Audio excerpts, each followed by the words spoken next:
Well, the current situation of the victims in Colombia presently is not that different from what it used to be in previous years, you know. I mean, in terms of the daily life, it hasn't changed much. For them, the humanitarian consequences of conflict, armed violence remain the same.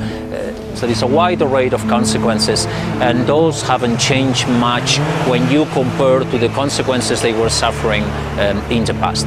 What probably has changed, and I think that's maybe the important point, it's more from the emotional side, from the hopeful side, in the sense that now, following the dialogue, the peace dialogue that's been taking place now for some time between the government and the FARC in La Habana, in Cuba, there is a sense of hopefulness, there is a sense of that something is going to change.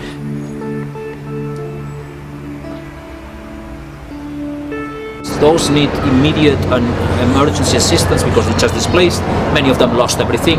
They arrive to a city that is totally unknown to them. They have no relatives. They need immediate assistance to cope with this emergency situation. And this we do, be it directly in priority zones or be it indirectly by making sure they get into the registry and into the state system so they get the assistance from the state.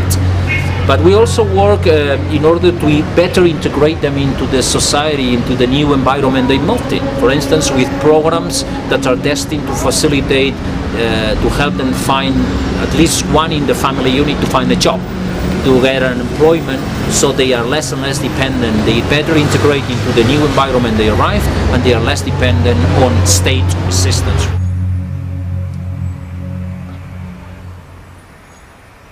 The missing, it's a huge issue in Colombia, and it has to. I mean, official figures put the number of missing well over 80,000.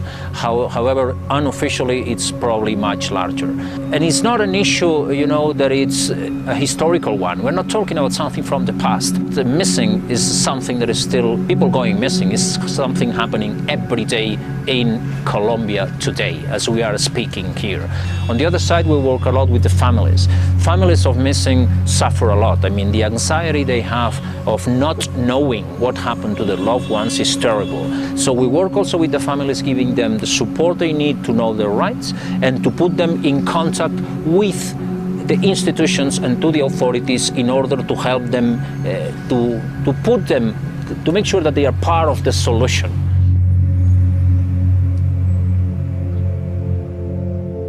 In healthcare in danger, or the protection of the medical mission, has a wide range of activities as well. It goes from putting, clearly marking health structures in combat zones. It goes from this to having a lot of seminars and training with combatants from all sides, from all parties, instructing them and telling them about the need and the obligation to respect those medical missions, the ambulances, the staff working in the areas.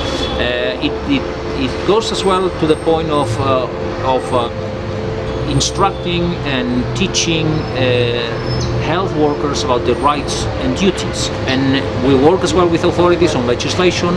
We work as well with all the parties on the proper use of emblem to prevent abuse of the emblem of the medical mission. And this is part of the daily job that we do. In terms of weapon contamination, again, those so-called landmines, homemade explosives, remnants of war, ammunition, etc. left behind after battle, it's an area that affects hundreds of thousands of persons in Colombia. We have almost daily accidents. People get losing limbs because of this almost every day, and very often losing their lives as well.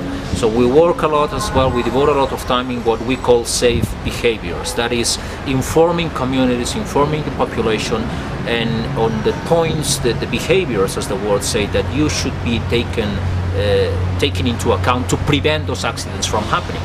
It's not only in rural areas where this problem exists. It exists also in urban areas, because there is a lot of often fighting and armed violence in urban areas. So yes, we've been reorientating also, or adapting our rural strategy into the urban environment as well in what concerns weapon contamination.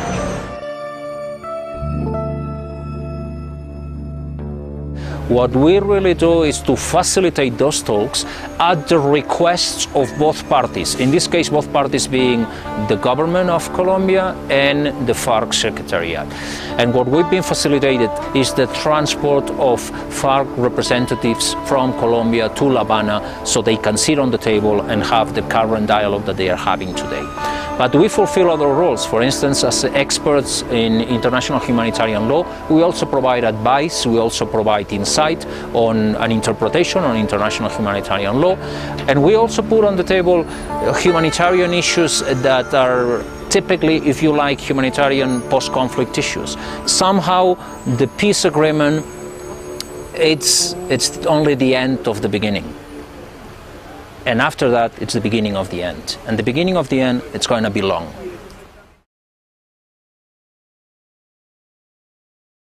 We're probably heading towards a post-conflict Colombia, and a Colombia where you still have the humanitarian consequences of the criminal gangs, the violence originated by the criminal gangs known in Colombia as BACRIM for short. You could think that these two Colombias will remain separated, but it's very unlikely because it's not the case today. So most likely we will have this mosaic or this puzzle, if you like, where some parts of Colombia are in a post-conflict situation and violence that was there is not there anymore, and some parts of Colombia that were suffering the internal conflict between the guerrillas and the government for a number of years and now will be taken over by the violence of the criminal gangs or the BACRIM. And Colombia, which will remain as it is today under the violence of these criminal gangs that generate again many humanitarian consequences. However, also to finish on a more optimistic note in that sense, I think that even if we all know that a peace agreement will be the end of conflict but not the end of violence, we should not underestimate the historical fact, the historical opportunity of putting an end to a war, to an internal conflict of 50 years. This is a unique opportunity that all Colombians should fight for, should stand by, and make sure this time round it's going to happen.